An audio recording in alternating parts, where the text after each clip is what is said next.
Hey everyone, in this video, we're going straight to the point with a hot topic that has divided opinions in the Formula One paddock, Lewis Hamilton's performance in the 2025 season. A heavy analysis by Gary Anderson, an experienced and respected engineer, has sparked even more debate about the adaptation, or lack thereof, of the seven-time world champion to Ferrari's new car. What was supposed to be a high-level fresh start is turning into a puzzle that even the team seems unable to solve. According to Anderson, Hamilton is still stuck in his old driving style, which has been hindering the fine-tuning of the SF25 and, by extension, compromising the team's development overall. He makes an important point. Being experienced is good, but insisting on a style that doesn't fit with the new generation of cars can backfire, and this is reflected in the results. Hamilton, despite still showing talent in race pace, has struggled in qualifying and hasn't delivered what fans were expecting. So, the question remains, is this just a temporary bad phase or a sign that Hamilton's time may be running out? Well, guys, before anything else, you know the drill. Stay tuned for everything that happens behind the scenes in Formula One by subscribing here to Volta Rapida. After Hamilton's arrival at Ferrari, analyses started popping up everywhere, and one of the most respected names in the paddock decided to speak out. Gary Anderson, former Formula One engineer and columnist for the race website, didn't hold back in his assessment of the seven-time champion. According to him, Hamilton is fighting more of an internal battle than an external one, and the problem might lie with the driver himself. For Gary, Lewis's adaptation to the ground effect cars is far from ideal, and this could be directly impacting his on-track results. But it doesn't stop there. What's most striking is how Anderson interprets Hamilton's behavior. He believes the Englishman is still stuck in his Mercedes days, trying to drive as if the cars were still like the ones from his victorious era. And here's a key detail. While other younger drivers who are open to change have adapted to the EU, Lewis Hamilton seems to expect the car to adapt to his style.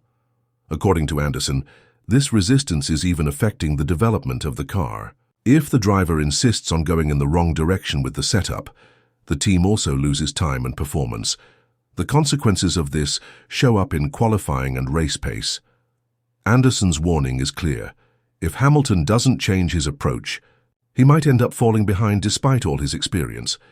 While Hamilton struggles to understand Ferrari's car, many still use George Russell as a benchmark, and it's no coincidence. Since joining Mercedes, Russell has shown that he can adapt quickly, understand the car's dynamics and extract the maximum potential from it, even without the historical success Hamilton has. He's been drawing attention for his consistency, especially in qualifying. Gary Anderson used this difference in approach to highlight one of the key problems. Instead of trying to adjust the car to his style, Hamilton should be paying more attention to what Russell is doing.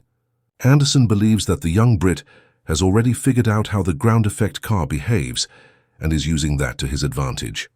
This became even clearer when the two shared a car at Mercedes. For example, qualifying laps are where the difference between the two tends to stand out the most. Russell seems to handle the car's imbalance in high-speed sections better, while Hamilton struggles more with controlling the unstable rear. This raises the question, is the seven-time world champion limiting himself by sticking to an old way of driving? This is where the comparison hits hard. Russell doesn't carry the pressure of a massive legacy, but delivers results, and maybe that's the biggest issue. The new generation is delivering results with less history and more adaptation. Off the track, Hamilton's behavior within Ferrari's paddock has also raised questions. It's not just the press that's watching, but also engineers and people inside the paddock.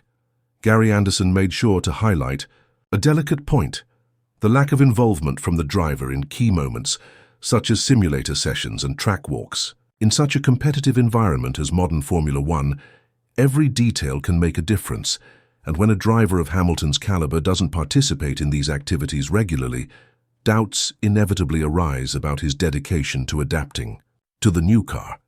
Anderson believes that this attitude may be delaying Ferrari's development, as the driver, given his experience, should be the most active link in the technical dialogue. The problem, according to him, is that Hamilton seems to be waiting for a magical solution. something that will fix everything all at once. But the reality of Formula One is different. Everything is built on testing, adjustments, and a lot of teamwork. If the driver isn't fully engaged in this process, the team ends up lacking the key piece to drive development. Despite his history, Hamilton still needs to prove to Ferrari that he's willing to reinvent himself, because in the current scenario, technical commitment makes just as much of a difference as what happens in the cockpit.